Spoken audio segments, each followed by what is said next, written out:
Assalamualaikum warahmatullahi wabarakatuh. Alhamdulillahirabbil alamin. Apa kabar anak-anakku semua? Semoga selalu dilimpahkan keberkahan dari Allah Subhanahu wa taala. Pada kesempatan hari ini kita akan mempelajari materi bab 5, yaitu meyakini bahwa jujur adalah ajaran pokok agama. Sebelum pembelajaran dimulai, mari kita berdoa semoga diberikan pemahaman dan kemudahan dalam memahami ilmu yang akan kita pelajari secara bersama. A'udzubillahi minasyaitonir rajim. Bismillahirrahmanirrahim. Raditu billahi robba wa bil islami dina wa bi Muhammadin nabiyya wa rasulah rabbi zidni ilma warzuqni fahma. Allahumma amin. Anak-anakku yang Bapak banggakan, ada pertanyaan reflektif yang pertama yang itu menjadi muhasabah pada diri kita terkait dengan kejujuran. Yang pertama, pernahkah Anda berbohong? Kenapa Anda berbohong? Sejak kapan Anda mulai berbohong? Siapa yang pertama kali mengajari Anda berbohong? Dan pernahkah dan mengapa Anda mencontek? Nah, itu adalah pertanyaan-pertanyaan reflektif yang hanya bisa dijawab oleh kalian sendiri, dan itu terkait dengan materi tentang kejujuran terhadap diri sendiri. Dan kejujuran ini memang harus bisa diterapkan di dalam diri kita sendiri, karena jujur itu bisa menjadi sebuah karakter kalau itu menjadi sebuah pembiasaan bagi diri kita. Selanjutnya, pertanyaan reflektif yang kedua, bagaimana perasaan Anda setelah berkata jujur atau berbohong kepada orang lain? Bagaimana perasaan Anda jika orang lain tidak berkata jujur kepada Anda? Dan yang terakhir, bolehkah kita menyembunyikan kebenaran atas suatu hal yang kita ketahui? Nah, ini pertanyaan-pertanyaan yang nanti akan kita bahas dalam materi yang akan kita pelajari pada kesempatan hari ini. Krisis kejujuran. Kualitas dan tingkat kejujuran di Indonesia sangat rendah dan patut dipertanyakan. Berbagai perilaku ketidakjujuran dapat kita temui di sekitar kita dengan mudah, mulai dari ruang lingkup pribadi kita sendiri, keluarga, sekolah, masyarakat, hingga pemerintahan. Pengertian jujur.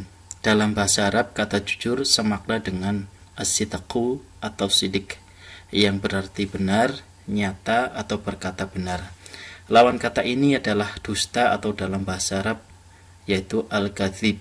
Secara istilah, jujur atau az-sidqu bermakna yang pertama, kesesuaian ucapan dan perbuatan. Yang kedua, kesesuaian informasi dan kenyataan. Yang ketiga, ketegasan dan kemantapan hati. Dan yang keempat adalah sesuatu yang baik yang tidak dicampuri dusta. Dalil naklinya yang pertama di dalam surat At-Taubah ayat 119. A'udzubillahi minasyaitonirrajim. Bismillahirrahmanirrahim. Ya ayyuhalladzina amanu taqullaha wa kunu ma'as-shadiqin. Yang artinya, wahai orang-orang yang beriman, bertakwalah kepada Allah Subhanahu wa taala dan bersamalah kamu dengan orang-orang yang benar. Orang-orang yang benar di sini adalah semakna dengan orang-orang yang jujur, karena di dalam surat tersebut maknanya adalah ma'as-shadiqin. As-siddiq artinya adalah jujur. Dari hadis riwayat Muslim juga diriwayatkan dari Abdullah ibnu Mas'ud radhiyallahu anhu, Rasulullah SAW bersabda, hendaklah kamu berlaku jujur, karena kejujuran menuntunmu pada kebenaran, dan kebenaran menuntunmu ke surga. Dan senantiasa seseorang berlaku jujur dan selalu jujur sehingga dia tercatat di sisi Allah Subhanahu wa taala sebagai orang yang jujur. Dan hindarilah olehmu berlaku dusta, karena kedustaan menuntunmu pada kejahatan, dan kejahatan menuntunmu kepada neraka. Dan seseorang senantiasa berlaku dusta dan selalu dusta sehingga dia tercatat di sisi Allah Subhanahu wa taala sebagai pendusta. Na'udzubillahi min dzalik. Nah, ini dari surat At-Taubah ayat 119 muncul hukum tajwid, Mari kita bahas bersama dari nomor 1 sampai 9. Yang pertama adalah nomor 1, ya ayyuha. Di situ ada ya, ada mad tabi'i bertemu dengan alif. Di lain kata berarti dia mad jaiz munfasil. Alladzina, nomor 2 alladzi. Nomor 2 adalah lam syamsiyah. Yang ketiga adalah mad tabi'i karena ada kasroh bertemu dengan yang sukun. Yang keempat adalah mad badal karena ada fathah tegak, ada alif berfathah tegak. Yang kelima adalah wattaqullaha, lam tafkhim, lam jalalah tafkhim karena ada lafaz Allah didahului dhammah. Yang keenam mad tabi'i, yang ketujuh mad tabi'i, yang kedelapan as-so. Itu ada alif lam bertemu dengan shad, ada simbol tasydid, berarti dia lam syamsiyah, as-sadiqin. Dan yang kesembilan adalah mad arid lis sukun karena ada mad tabi'i di akhir kata. Selanjutnya dalil yang kedua adalah surat Al-Maidah ayat 8. A'udzubillahi minasyaitonirrajim. Bismillahirrahmanirrahim.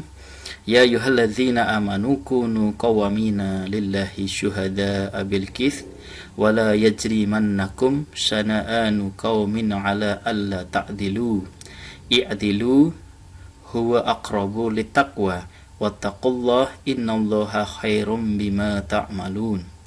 Wahai orang-orang yang beriman, jadilah kamu sebagai penegak keadilan karena Allah ketika menjadi saksi dengan adil. Dan janganlah kebencianmu terhadap suatu kaum mendorong kamu untuk berlaku tidak adil. Berlakulah adillah karena adil itu lebih dekat dengan takwa. Dan bertakwalah kepada Allah, sungguh Allah maha teliti terhadap apa yang kamu kerjakan.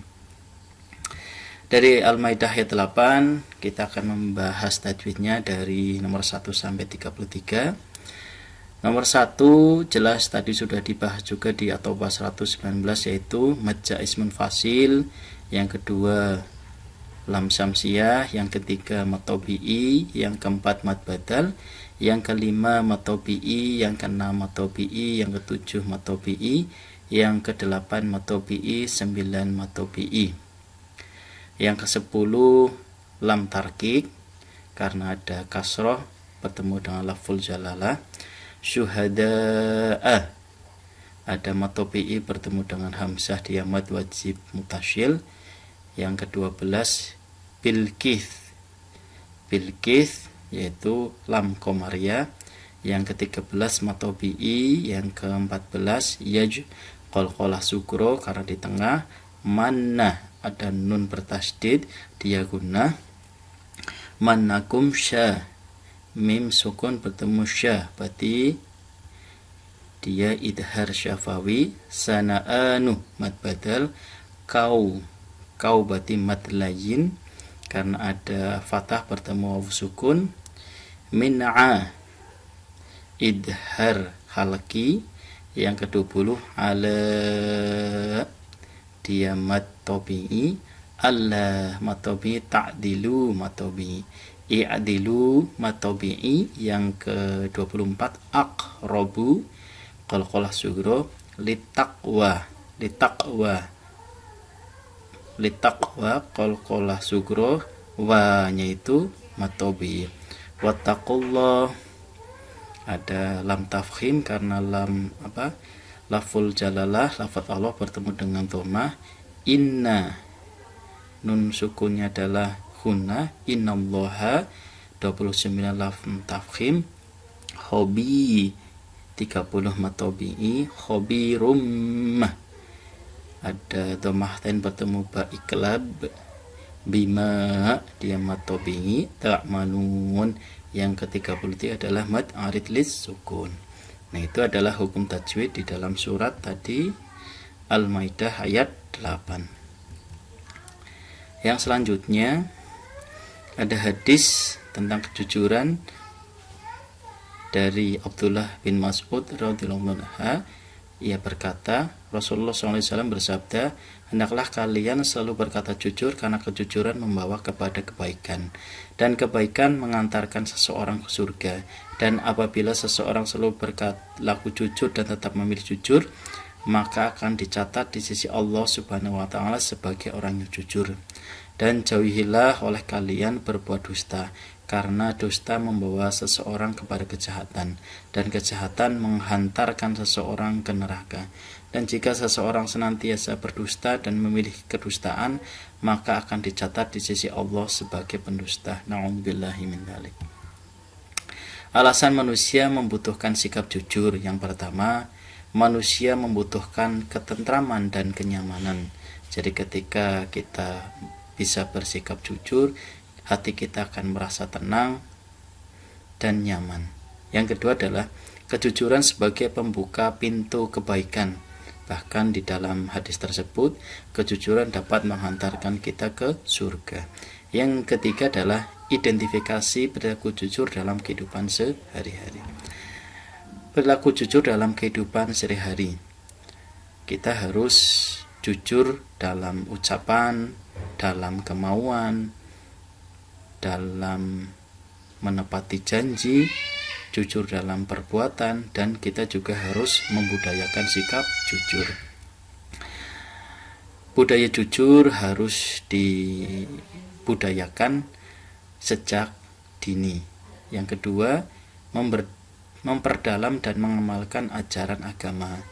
Yang ketiga, manfaat dan akibat tidak jujur. Yang keempat, membuat lingkungan kejujuran. Keterkaitan jujur dengan keimanan. Yang pertama, kejujuran sebagai salah satu bentuk amal soleh akan benar ibadah, dan Allah memberikan balasan surga apabila didasari iman yang benar. Yang kedua, di dalam surat Al-Kahfi ayat 107 dikatakan bahwasannya sungguh orang-orang yang beriman dan mengerjakan kebajikan, untuk mereka disediakan surga Firdaus sebagai tempat tinggal. Yang ketiga, amal soleh seperti kejujuran dan keimanan merupakan kesatuan yang tidak terpisahkan, karena amal soleh seperti kejujuran merupakan bentuk atau buah dari keimanan seseorang. Kejujuran tanpa didasari iman tidak memiliki arti sama sekali, demikian juga sebaliknya. Yang selanjutnya, hikmah kejujuran.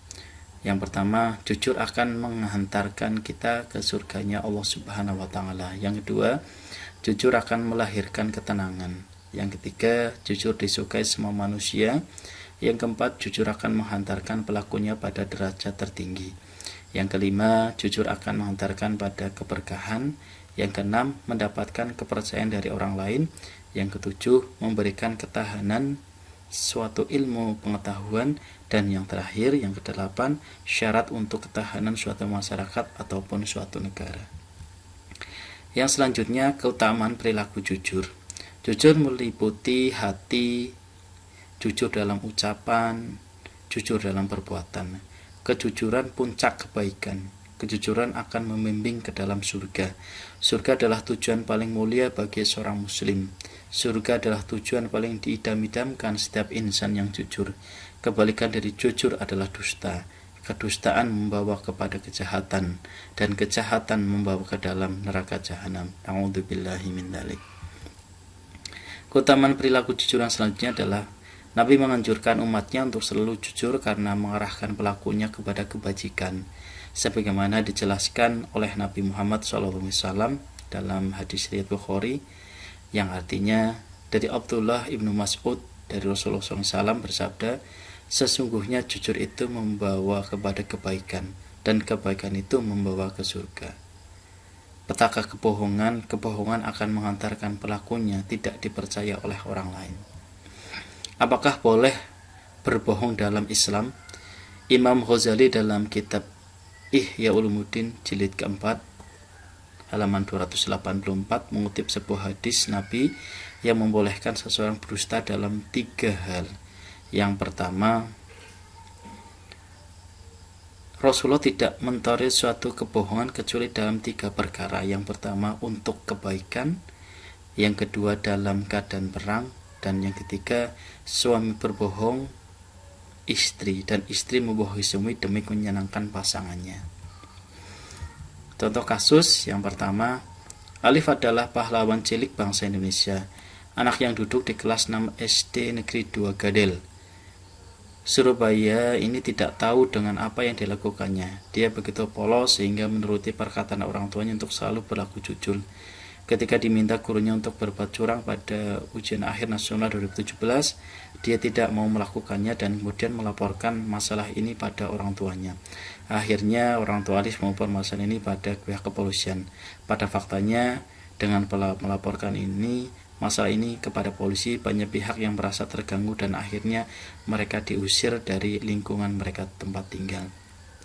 Dalam hal ini dapat diambil kesimpulan bahwasanya perilaku jujur itu terkadang membawa resiko. Tapi jujur itu harus tetap kita pertahankan karena kejujuran adalah sesuatu yang membawa kebaikan kepada kita semua. Dan salah satu hikmahnya adalah kejujuran adalah dapat menjadi sebuah ketentraman dan ketenangan bagi hidup kita dan akan membawa kita ke dalam surga Allah Subhanahu wa taala. Mungkin itu saja yang dapat Bapak sampaikan pada materi kejujuran pada kesempatan hari ini. Mari kita tutup pelajaran ini dengan doa bersama. A'udzubillahi minasyaitonirrajim. Bismillahirrahmanirrahim. Subhanakallahumma bihamdika asyhadu an la ilaha illa anta astaghfiruka wa atubu ilaik. Mohon maaf, billahi taufik wal hidayah. Wassalamualaikum warahmatullahi wabarakatuh.